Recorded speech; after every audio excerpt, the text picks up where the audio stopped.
നമസ്കാരം കൂട്ടുകാരെ. എൻ്റെ ഇന്നത്തെ വീഡിയോ അധികമാരും കണ്ടിട്ടില്ലാത്ത ഒരു അപൂർവ ഇനം ഔഷധ ചെടിയെക്കുറിച്ചാണ്. അതെന്താണെന്ന് നമുക്കൊന്ന് നോക്കാം. ഇതാണ് ഇന്തോനേഷ്യയിൽ ദൈവത്തിൻ്റെ കിരീടം എന്ന പേരിൽ അറിയപ്പെടുന്ന മക്കോട്ടദേവ. മക്കോട്ടദേവയുടെ ജന്മദേശം ഇന്തോനേഷ്യ, മലേഷ്യ തുടങ്ങിയ തെക്ക് കിഴക്കൻ ഏഷ്യൻ രാജ്യങ്ങളിൽ ഉഷ്ണമേഖല വനങ്ങളിലാണ് ഈ നിത്യഹരിത സസ്യം സ്വാഭാവികമായി വളരുന്നത്. ഇന്തോനേഷ്യൻ ഭാഷയിൽ മഹ്കോട്ട എന്നാൽ കിരീടം എന്നും ദേവ എന്നാൽ ദൈവം എന്നുമാണ് അർത്ഥം. അതായത് ഈ മക്കോട്ടദേവ പഴത്തിന് ദൈവത്തിൻ്റെ കിരീടം എന്നാണ് ഇന്തോനേഷ്യക്കാർ വിശേഷിപ്പിക്കുന്നത്.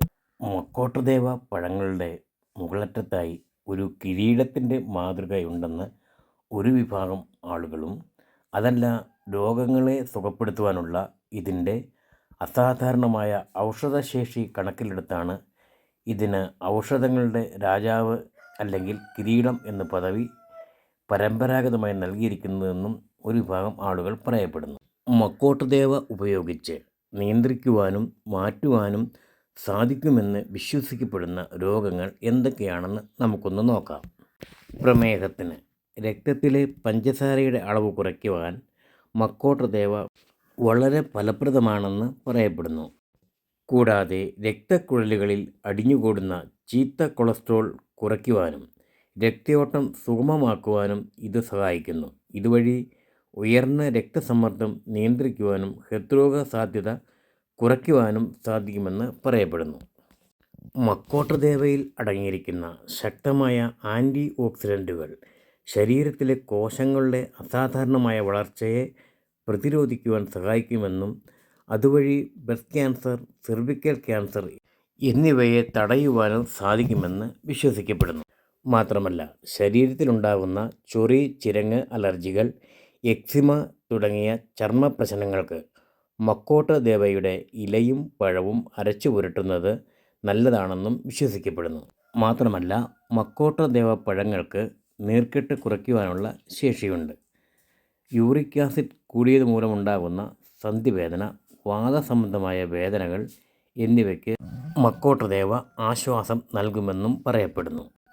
മാത്രമല്ല ശരീരത്തിലെയും രക്തത്തിലെയും വിഷാംശങ്ങളെ പുറന്തള്ളാൻ ഇത് സഹായിക്കുന്നു. കരൾ, വൃക്ക എന്നിവയുടെ ആരോഗ്യത്തിനും മക്കോട്ടദേവ വളരെ നല്ലതാണ്. ഇനി മക്കോട്ടദേവ എങ്ങനെയാണ് ഉപയോഗിക്കുന്നത് എന്ന് നമുക്കൊന്ന് നോക്കാം. മക്കോട്ടദേവയുടെ കായ്കൾ മൂപ്പെത്തുന്നതിന് മുമ്പ് പച്ച നിറത്തിലും പഴുത്തു കഴിഞ്ഞാൽ ചുവപ്പ് നിറത്തിലുമാണ് കാണപ്പെടുന്നത്. ഇതിൽ നിന്നും പഴുത്തത് മാത്രം നമ്മൾ പറിച്ചെടുത്തു.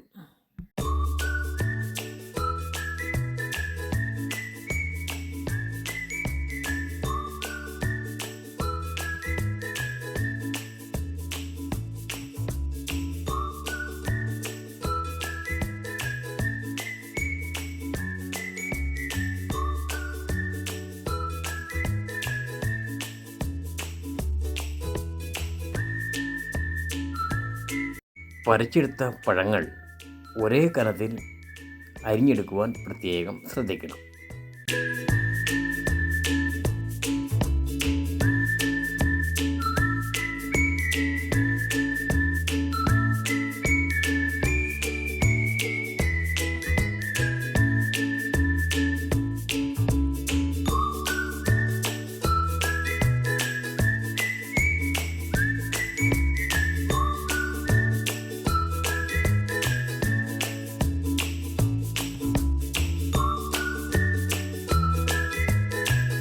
അരിയുമ്പോൾ ഇതുപോലെ വിത്തുകൾ വരുവാൻ പാടില്ല. ഇതിൻ്റെ വിത്തുകൾക്ക് വിഷാംശം ഉണ്ട് എന്നാണ് പറയപ്പെടുന്നത്.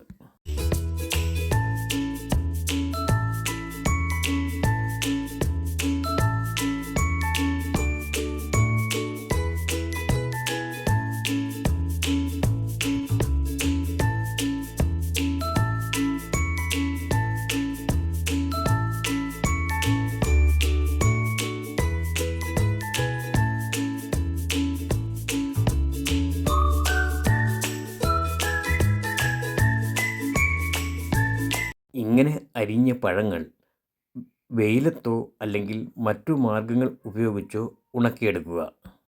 വിത്തുകൾ പൂർണ്ണമായും മാറ്റുവാൻ ശ്രദ്ധിക്കണേ. മക്കോട്ട് ദേവ ഉണങ്ങിക്കഴിയുമ്പോൾ ഉള്ള ആകൃതി ഇതുപോലെ ആയിരിക്കും.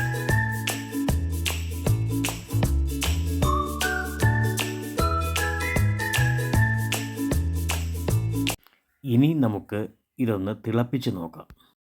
ഞാൻ 1 ഗ്ലാസ് വെള്ളം അടുപ്പിൽ തിളപ്പിക്കുവാൻ വച്ചു. അതിൽ നമ്മൾ അരിഞ്ഞുണങ്ങിയ മക്കോട്ട് ദേവയുടെ 4-5 കഷ്ണങ്ങൾ മാത്രം നിക്ഷേപിച്ചു.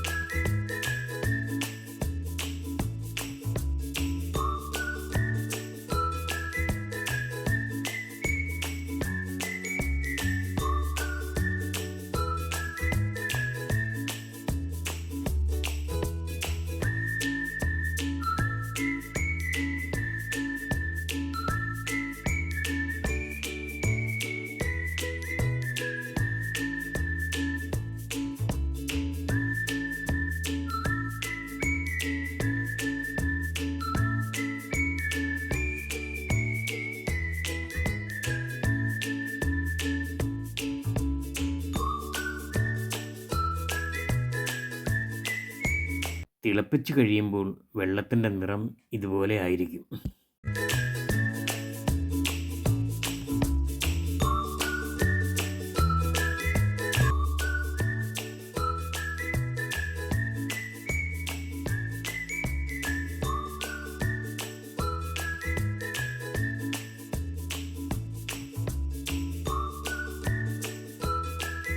കൂട്ടുകാരെ, മക്കോട്ട് ദേവിയെക്കുറിച്ച് ഞാനിവിടെ സംസാരിച്ച വിവരങ്ങളെല്ലാം ചില നാട്ടുവൈദ്യന്മാരുടെയോ അല്ലെങ്കിൽ ഇൻ്റർനെറ്റിൽ നിന്നോ കിട്ടിയിട്ടുള്ള വിവരങ്ങൾ മാത്രമാണ്. നിങ്ങൾ മക്കോട്ട് ദേവ ഉപയോഗിക്കുന്നതിന് മുൻപ് ഏതെങ്കിലും ഡോക്ടർമാരുടെ, ആയുർവേദ ഡോക്ടറുടെയോ അലോപ്പതി ഡോക്ടറുടെയോ ഉപദേശപ്രകാരം മാത്രമേ ഈ മക്കോട്ട് ദേവ ഉപയോഗിക്കാവൂ. കാരണം ഈ മക്കോട്ട് ദേവ പഴത്തിലും അതിൻ്റെ വിത്തിലും വിഷാംശം അടങ്ങിയിട്ടുള്ളത് കൊണ്ട് പല വിധത്തിലുള്ള സൈഡ് എഫക്റ്റിനും സാധ്യത കൂടുതലാണ്. കൂട്ടുകാരെ, ഈ വീഡിയോ ഇവിടെ അവസാനിക്കുകയാണ്. ഇനിയും കൂടുതൽ വിശേഷങ്ങളുമായി, കൂടുതൽ നേർക്കാഴ്ചകളുമായി അടുത്ത വീഡിയോയിൽ കാണാം. അതുവരെ തൽക്കാലം വിട പറയുന്നു. Good bye.